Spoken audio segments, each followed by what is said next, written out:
back working on the 1966 Chevy Nova, and progress so far. We've got our wires for the electrical system all sheeted and ends put on them.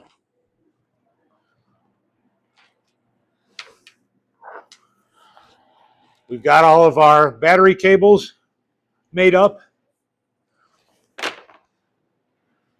to install on the vehicle. We've got a couple more wires here, and we'll go through those and get those set up. We've got like the electric choke wire, and there's a fan relay wire in there. We've got our wiper motor wires that have to be sheathed up and connected to the wiper system, and we're going to get those all taken care of in the next video.